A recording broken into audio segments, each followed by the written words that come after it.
Le jeune maître Brown. Une nouvelle de Nathaniel Hawthorne, contée par Raffadam.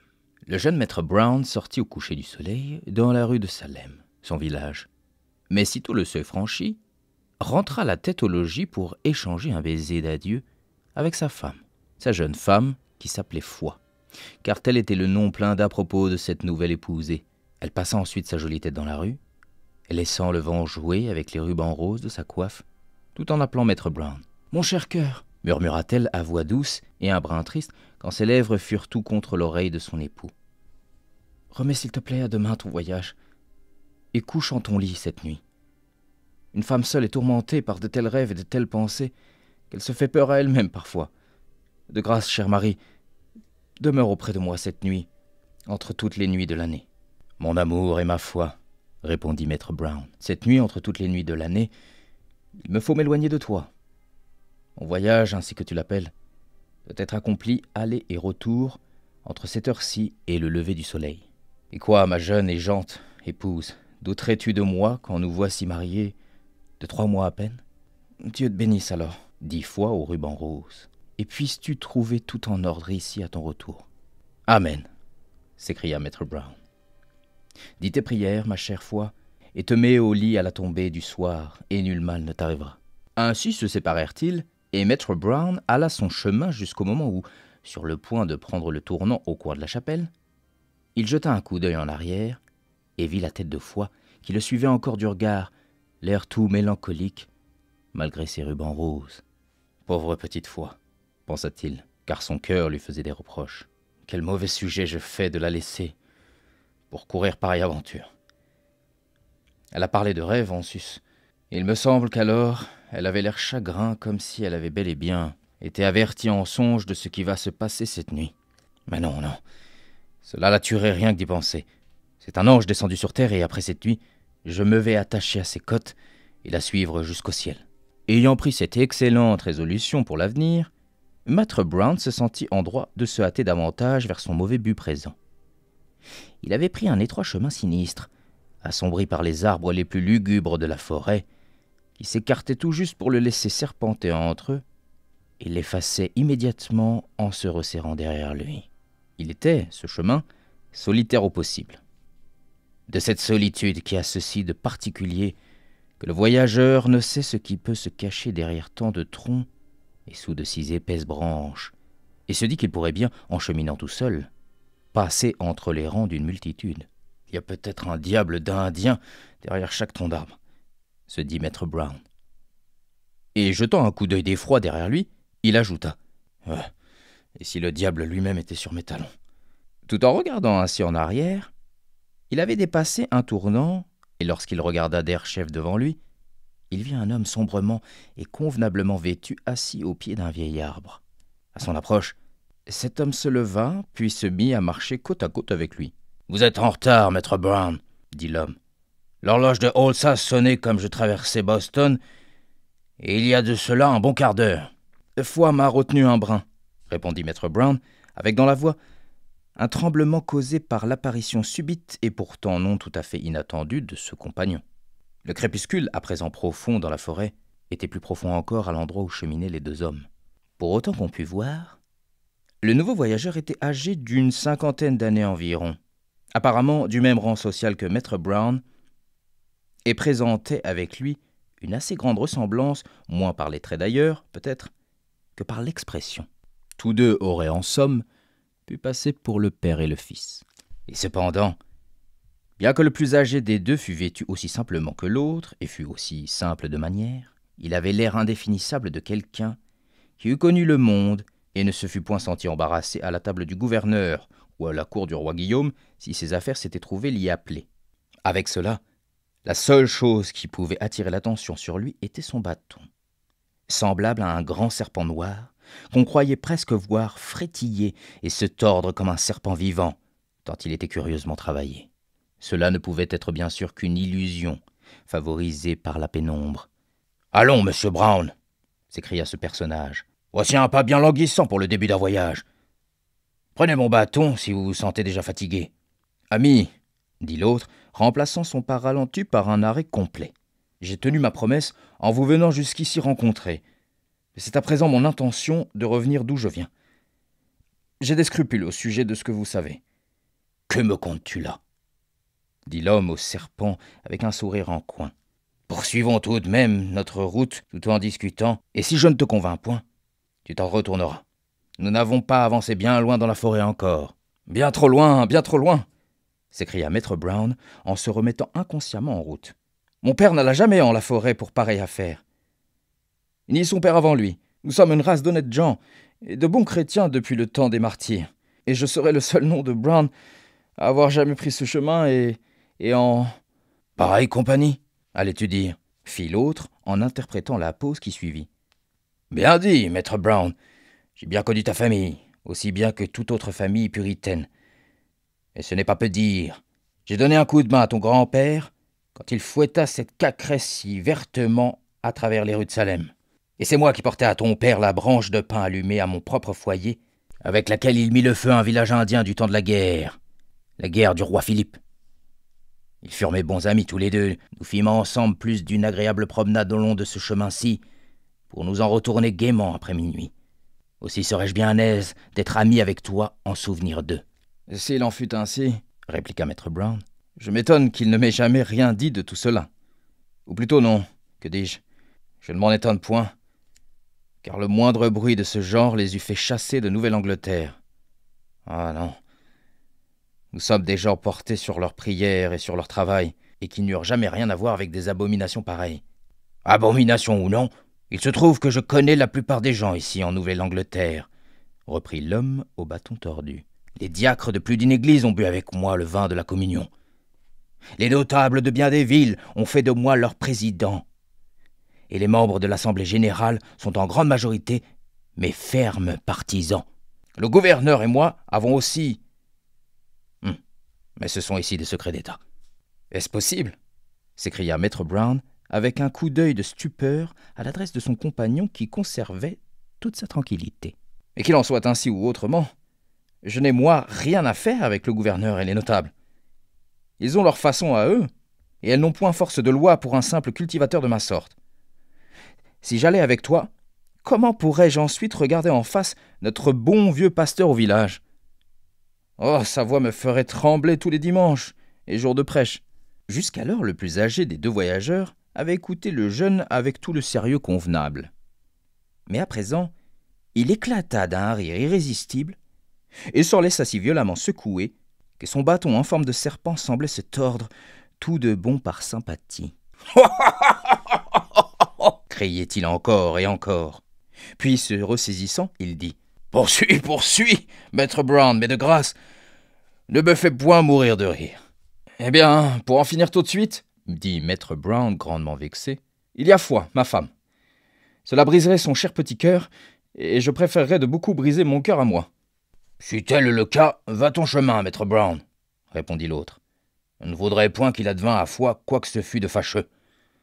Pas même pour l'amour de 20 vieilles femmes comme celle qui clopine là, devant nous. » Tout en parlant, il désignait du bout de son bâton une forme féminine en qui Maître Brown reconnut une très pieuse et très exemplaire vieille personne qui lui avait enseigné son catéchisme et demeurait sa conseillère spirituelle en même temps que le pasteur et Goodkin, le diacre. « C'est bien étonnant en vérité, dit Maître Brown, que Dame Cloyce se trouve si loin dans la forêt au tomber de la nuit. Mais avec votre permission, l'ami, je vais couper à travers bois jusqu'à ce que nous ayons dépassé cette chrétienne. Ne vous connaissant point, elle pourrait me demander qui je fréquente et où je vais. »« Soit, lui fut-il répondu.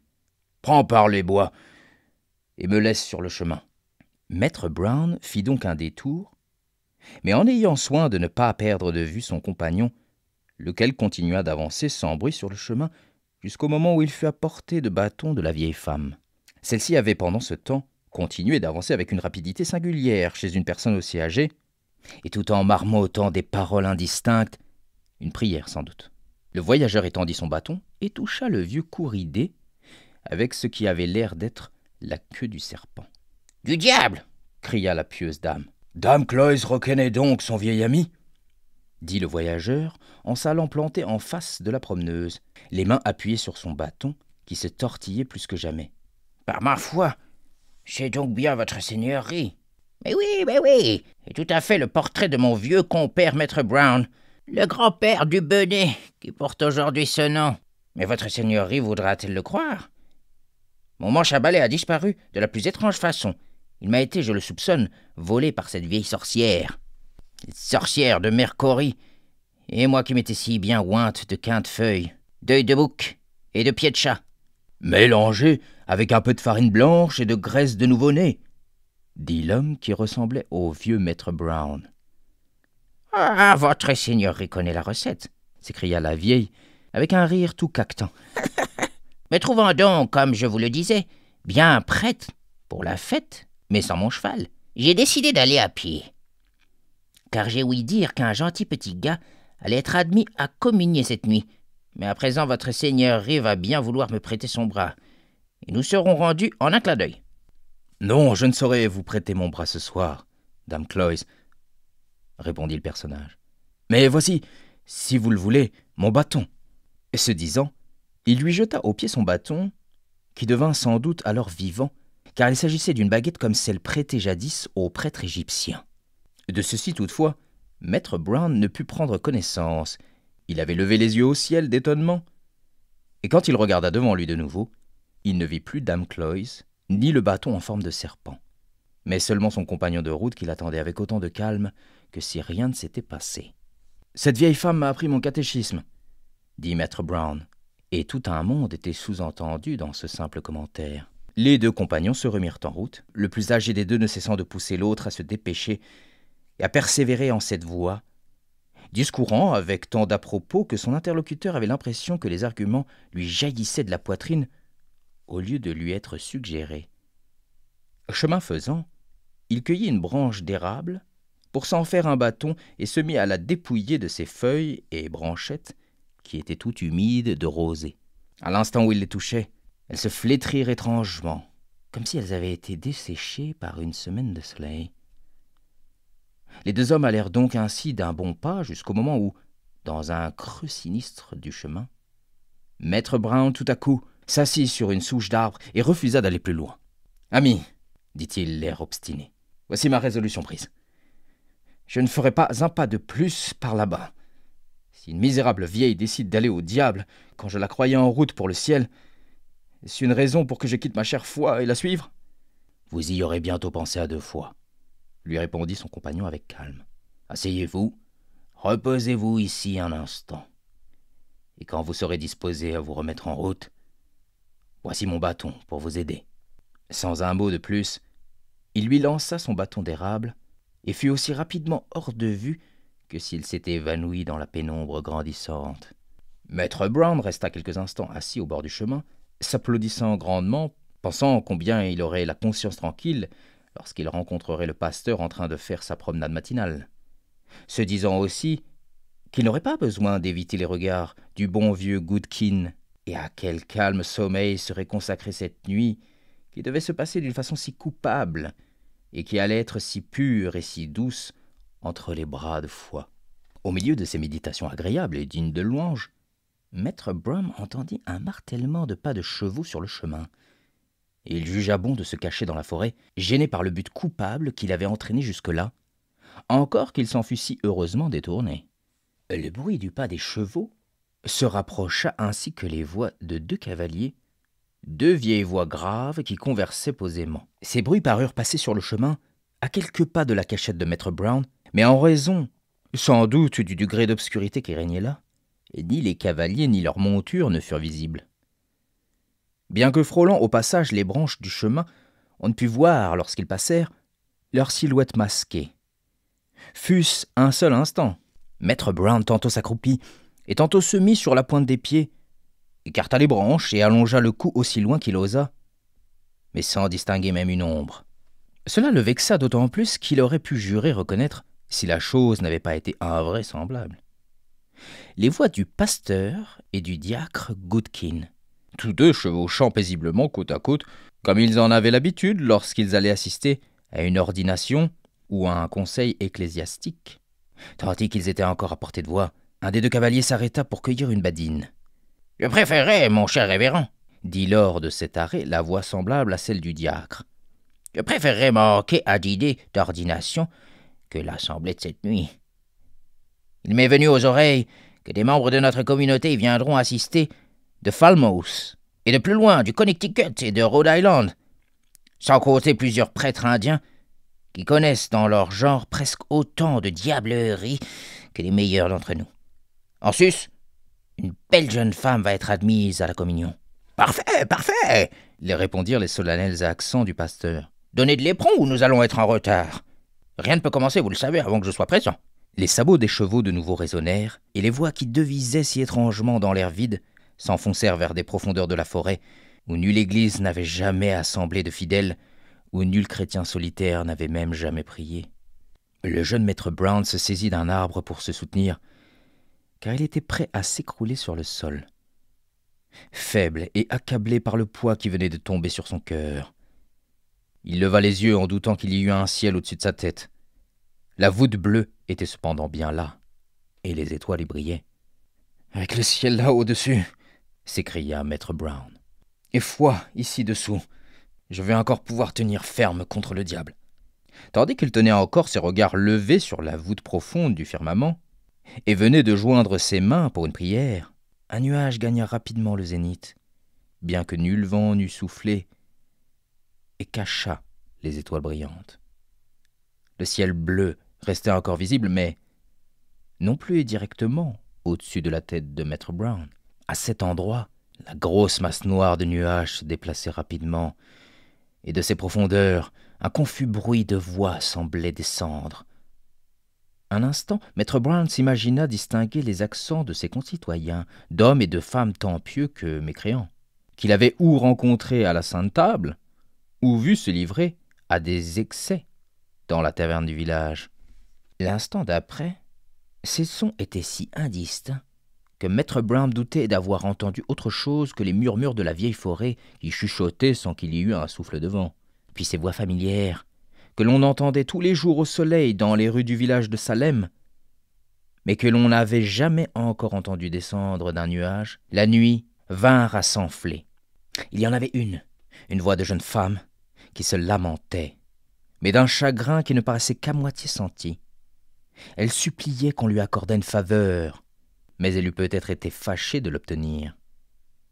Et toute la multitude invisible, tant de saints que de pécheurs, semblait l'encourager à aller de l'avant. « Foi! Foi !» cria maître Brown d'une voix pleine d'angoisse et de désespoir. Et les échos de la forêt se moquèrent de lui en répétant « Foi! Foi !» comme si de pauvres bonhommes éperdus cherchaient chacun sa foi dans cette multitude.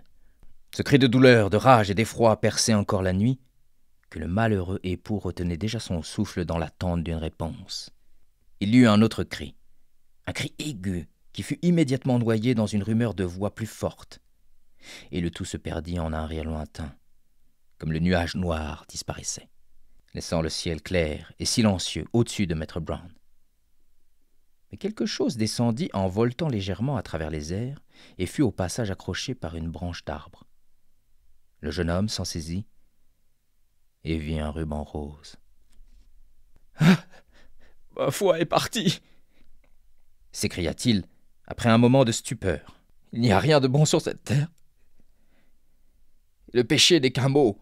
Viens, Satan, car c'est à toi que ce monde appartient. » Et si fou de désespoir qu'il se mit à rire fort et longtemps. Maître Brown saisit son bâton et se remit en route à une telle vitesse qu'il semblait voler par la forêt, au lieu de marcher ou de courir. Le chemin devint plus sauvage et plus sinistre, et plus faiblement tracé, et finit par s'effacer tout à fait, laissant le voyageur au cœur d'une sombre solitude où il ne cessa de précipiter sa course.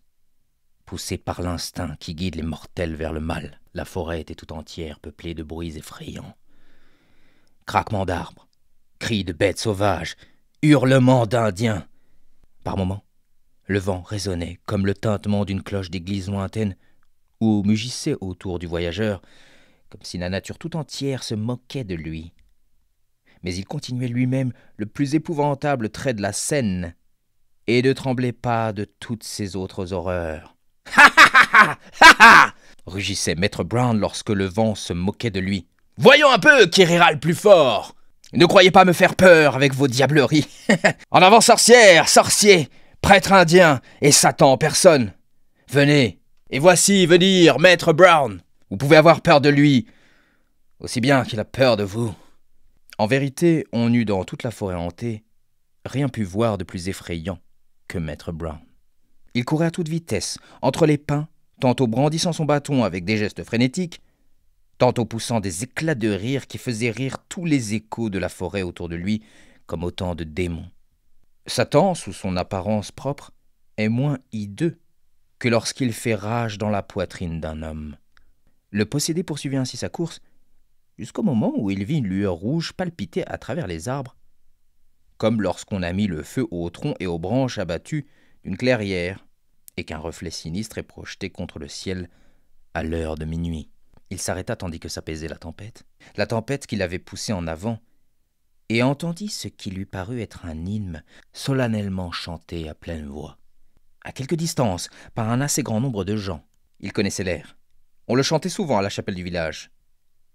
Cet hymne prit fin, puis fut prolongé par un chœur qui ne se composait point de voix humaines, mais de tous les bruits de la solitude ténébreuse, éclatant ensemble en un concert affreux.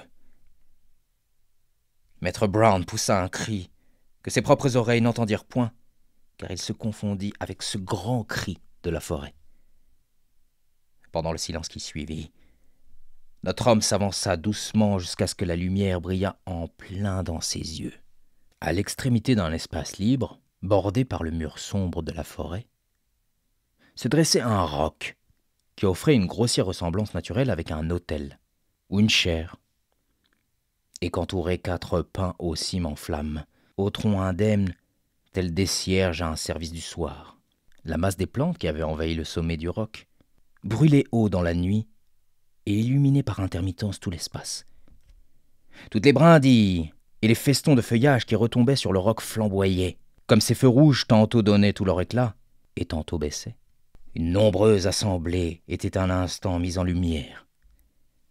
L'instant d'après plongeait dans l'ombre, pour reparaître encore et peupler en quelque sorte tout d'un coup le cœur des bois solitaires. Une compagnie bien grave et bien sombrement vêtue, se dit Maître Brown. Le fait est que c'était le cas. Parmi les visages qui apparaissaient et disparaissaient dans cette alternance de lumière et d'ombre, on en voyait surgir qui seraient vus le lendemain autour de la table du conseil des notables de la province, d'autres qui, dimanche après dimanche, levaient vers le ciel, du haut des plus saintes chaires du pays, de pieux regards qu'ils abaissaient doucement ensuite sur des bancs pleins de fidèles. Certains affirment que la femme du gouverneur était présente. En tout cas, il y avait là quantité de grandes dames qu'elle connaissait bien, des épouses et des veuves d'hommes honorables, d'antiques vieilles demoiselles d'excellente réputation, et de belles jeunes personnes qui tremblaient d'être vues par leur mère.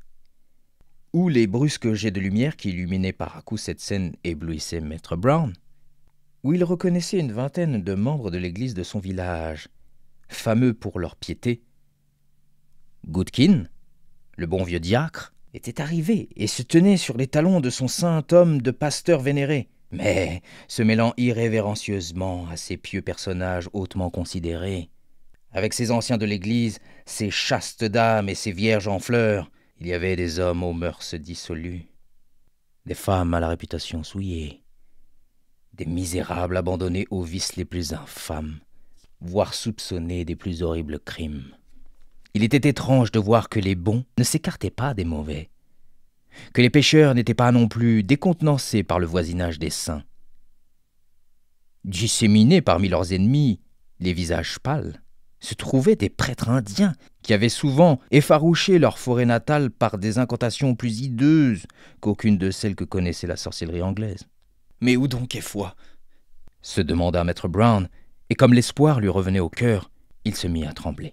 Un autre verset de l'hymne s'élevait, sur un de ces airs lents et tristes comme les aiment les gens pieux. Mais il s'y joignait des paroles qui exprimaient tout ce que la nature humaine peut concevoir en fait de péché, et en évoquaient plus encore. La science des démons est insondable pour les simples mortels. Et les versets se suivaient, et à la fin de chacun, le chœur du désert s'élevait comme les notes les plus profondes de puissantes orgues, et sur les derniers accords de cette affreuse antienne, ce fut comme si le rugissement du vent, le bruit des eaux courantes, le hurlement des bêtes, toutes les voix enfin de la forêt païenne se mêlaient à celles des hommes coupables pour rendre hommage à leur prince à tous. Les 4 pins flamboyants lancèrent une plus haute flamme et laissèrent obscurément percevoir des formes et des visages horribles parmi les volutes de fumée qui oscillaient au-dessus de l'assemblée impie. Au même instant, au sommet du roc, le feu rougeoya de plus belle et dessina un arc incandescent au-dessus de la base où apparut une silhouette. Cette silhouette offrait, révérence parlée, tant par le costume que par les façons, une non mince ressemblance avec tel grave ministre des églises de la Nouvelle-Angleterre. « Amenez les convertis !» cria une voix, et des échos éveillés sur la place se prolongèrent longuement dans la forêt. À ces mots, Maître Brown sortit de l'ombre des arbres et s'approcha de l'assemblée à laquelle il se sentait lié comme par un ignoble lien fraternel, par tout ce qu'il y avait de mauvais en lui. Il aurait presque pu jurer que l'apparence de son propre père défunt lui faisait signe d'avancer du haut des volutes de fumée, tandis qu'une femme aux traits indistincts, tout embuée de désespoir, faisait un geste de la main pour le repousser. Était-ce sa mère? Mais il ne fut plus en son pouvoir de reculer d'un pas, ni de résister même en pensée, lorsque son pasteur et le diacre Goodkin lui saisirent chacun un bras et le conduisirent vers le roc flamboyant.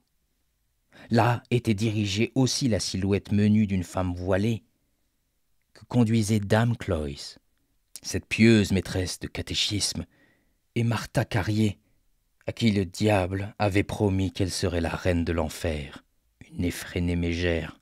Les 2 néophytes arrivèrent ainsi sous le dais de feu.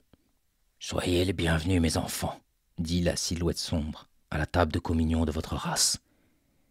Jeunes comme vous êtes, vous avez trouvé votre véritable nature et votre destinée.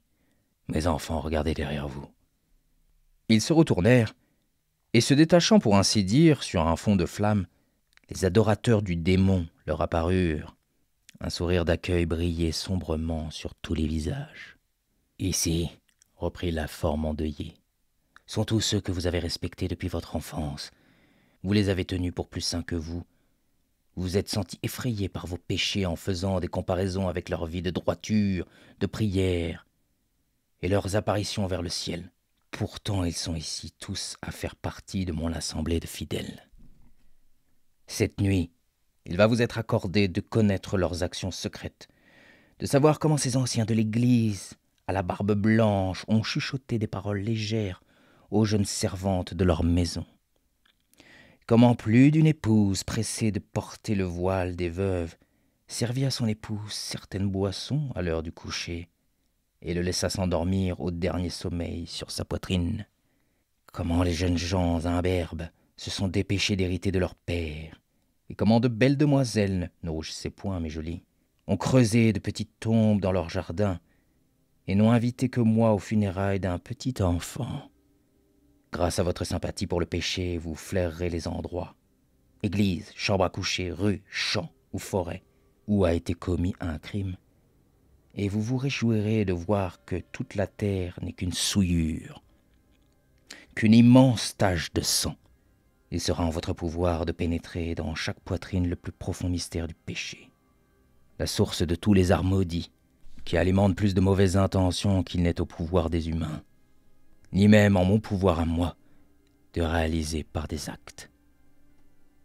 Et maintenant, mes enfants, regardez-vous l'un l'autre. » Ils obéirent, et au flamboiement des torches allumées au feu de l'enfer, le malheureux époux vit son épouse, et la tremblante épouse son époux devant cet autel impie. « Mes enfants, » reprit le sombre personnage d'un ton profond et solennel, presque triste dans son épouvantable majesté, comme si sa nature, jadis angélique, pouvait plaindre encore notre espèce misérable. « Mes enfants, vous voici donc parmi nous.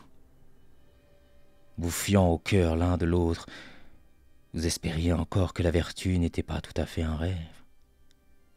Vous voici désabusé. Le mal est la nature de l'homme. C'est dans le mal seulement que vous trouverez le bonheur. Mes enfants, soyez les bienvenus à la table de communion de votre race. « Soyez les bienvenus !» répétèrent les adorateurs du diable en un seul cri de désespoir et de triomphe. « Soyez les bienvenus !» Les deux autres restaient là, debout. Le seul couple apparemment qui hésita encore à la lisière du mal en ce sombre univers. Un bassin naturel était creusé sur le roc. Contenait-il de l'eau rougie par la lumière sinistre? Ou du sang? Ou du feu liquide? Le mal incarné y trempa la main et se prépara à mettre la marque du baptême sur leur front, afin de les faire participer tous deux au mystère du péché, de les rendre plus conscients de la culpabilité secrète l'un de l'autre, qu'ils ne pouvaient à présent l'être chacun de la sienne. Le mari jeta un regard sur sa femme toute pâle, et Foi lui en jeta un aussi. Quel triste personnage leur prochain regard l'un sur l'autre ne leur révélerait-il pas, tout en les faisant trembler autant de ce qu'ils laisseraient voir que de ce qu'ils verraient. « Foi! Foi !» cria le mari. « Lève les yeux au ciel et résiste au malin !» Foi obéit-elle ou non, il ne le sut. À peine avait-il parlé qu'il se retrouvait dans le calme et la solitude, écoutant un grondement du vent s'éloigner au loin dans la forêt. Il chancela, s'appuya contre le roc, et le sentit glacé et humide, tandis qu'une des brindilles, auparavant tout en feu, aspergeait sa joue de la plus froide rosée. Le lendemain matin, Maître Brown fit lentement son entrée dans les rues de Salem, son village, regardant autour de lui avec de grands yeux comme un homme qui ne sait plus où il est, qui ne sait plus où il en est. Le bon vieux pasteur était en train de faire un tour dans le cimetière, se mettant en appétit pour son petit déjeuner et méditant son sermon. Il donna au passage sa bénédiction à Maître Brown, et Maître Brown s'écarta du vénérable pasteur comme pour éviter un anathème. Goodkin, le vieux diacre, disait la prière en famille, et ses paroles saintes s'étendaient par la fenêtre ouverte. « À quel Dieu ce vieux sorcier adresse-t-il ses patenôtres ?» se demanda Maître Brown. Dame Cloyes, cette excellente vieille chrétienne, se tenait à sa fenêtre et catéchisait au soleil matinal une petite fille qui venait de lui apporter son lait. Maître Brown se saisit de la petite fille et l'écarta de là, comme il l'eût arrachée aux griffes du démon. Au tournant de la chapelle, il aperçut la tête de Foi qui le guettait, fort anxieuse, ruban rose au vent, et fut prise d'une telle joie en le voyant qu'elle courut avec des bonds tout au long de la rue et lui sauta presque au cou devant tout le village. Mais Maître Brown la regarda d'un air triste et sévère et passa sans lui dire bonjour. Maître Brown s'était-il endormi dans la forêt et avait-il seulement rêvé de sabbat? Oui, si vous voulez, mais hélas, ce fut alors un rêve de bien mauvais augure pour le jeune Maître Brown. Il devint, à partir de la nuit où il l'avait rêvé, un homme dur, triste, absorbé, méfiant, sinon même désespéré. Les dimanches, alors que l'assemblée des fidèles entonnait un saint psaume, il ne pouvait écouter parce qu'un hymne au péché lui résonnait aux oreilles et noyait l'air béni. Quand, la main ouverte sur la Bible, le pasteur parlait en chair, avec une puissante et fervente éloquence, des vérités sacrées de notre religion, de vie sainte et de mort triomphale, des félicités ou des peines à venir, Maître Brown pâlissait de peur que le toit allât s'écrouler sur le blasphémateur à la tête grise et sur son auditoire. Souvent s'éveillant en sursaut dans la nuit, il s'écartait du sein de Foi, et le matin ou le soir, alors que sa famille s'agenouillait pour la prière, il fronçait le sourcil, marmottait en lui-même, regardait fixement sa femme, puis se détournait.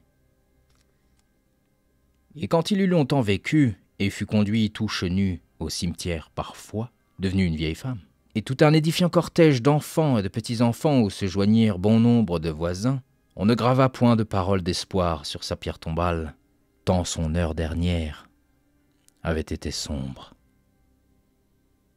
Fin.